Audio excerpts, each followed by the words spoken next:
हम में से आधे से ज़्यादा लोगों की शुरुआत सुबह खाली पेट चाय पीने से होती है। बल्कि ये कहिए कि इस चाय के बिना तो उनके दिन की शुरुआत ही नहीं होती। लेकिन आज हम आपको उन चीज़ों के बारे में बताएँगे जिसे सुनकर शायद आप सुबह चाय पीना बंद कर देंगे। आधे से ज़्यादा लोग ये नहीं जानते कि सुबह खाली पेट दूध वाली चाय पीने से आपको क्या नुकसान हो सकते हैं।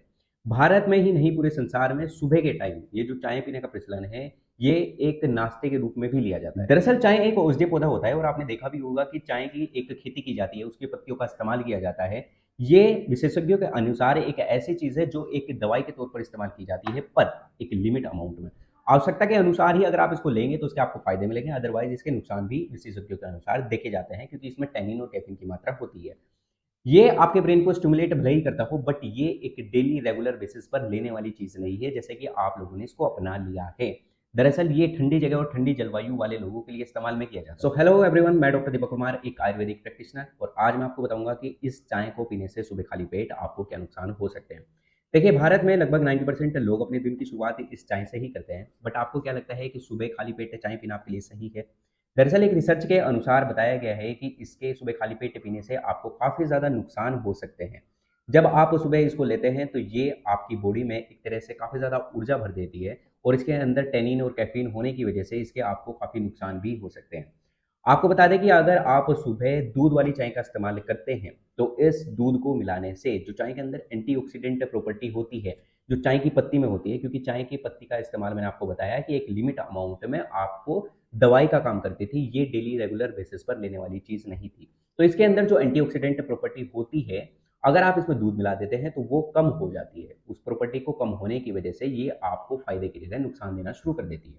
सो अगर आप इस चाय के साथ में नमकीन या बिस्किट का इस्तेमाल करते हैं, तो इससे आपकी बॉडी में सोडियम की मात्रा बढ़ जाती है, और ये आपकी चाय आसानी से पच जाती है एज़ कम्पेयर टू अगर आप उसको खाली पेट चाय का इस्तेमाल करते हैं। सो आपको क्या करना है कि अगर आप चाय पीते भी हैं, तो पहले तो आप अपनी चाय को एक दवाई के तौर पर पीजिए, इसको रेगुलर आप मत पीजिए, और अगर आप पीते हैं, तो ये दूध वाली चाय आपके लिए काफ़ी ज़्यादा नुकसान हो सकती है। आप ग्रीन टी का इस्तेमाल कर सकते हैं।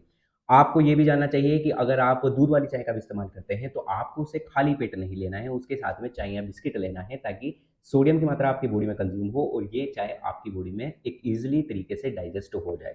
बट एक स्टडी के अनुसार ये भी बताया गया है कि जो लोग दिन में 5 से 6 कप चाय का इस्तेमाल करते हैं, उनको प्रोस्टेट कैंसर होने के खतरे भी होते हैं। प्रोस्टेट कैंसर की वजह से उनको काफ़ी सारी यूटीआई की समस्या हो सकती है, उनको मूत्र संबंधी रोग हो सकते हैं, उन्हें पेशाब करने में दिक्कतें हो सकती है। तो आपको प्रोस्टेट कैंसर के भी खतरे बढ़ सकते हैं अगर आप चाय के ज़्यादा एडिक्टेड हैं। तो आप अपनी चाय को लिमिटेड रखिए, और ज़्यादा पीने की वजह से आपको अल्सर, एसिडिटी, अल्सरेटिव कोलाइटिस, इन सारी समस्याओं का भी सामना करना पड़ सकता है, और अगर आप पीते हैं तो आप ये चीज़ें फेस भी करते हैं। सो ओवरऑल कहने का तात्पर्य ये है कि अगर आप चाय के एडिक्टेड हैं, तो आप इस चाय को एक तो कम कीजिए, और अगर आप इसको खाली पेट लेते हैं, तो नाश्ते में आप इसको बिल्कुल बंद कर दीजिए, और अगर आप इसको दिन में कभी लेते भी हैं, तो खाली पेट तो आप इसको बिल्कुल मत लीजिए, इसके साथ में कुछ ना कुछ आप ज़रूर खाइए, ताकि ये अच्छे से आपके शरीर में डाइजेस्ट हो जाए। तो वीडियो अच्छी लगे तो इसको लाइक कीजिए, शेयर कीजिए, और आपकी जो भी हेल्थ संबंधी प्रश्न है, आप मुझे कमेंट ज़रूर करें, और अगर आप मुझे पहली बार सुन रहे हैं, तो इस चैनल को सब्सक्राइब करके बेल आइकन ज़रूर प्रेस कीजिए।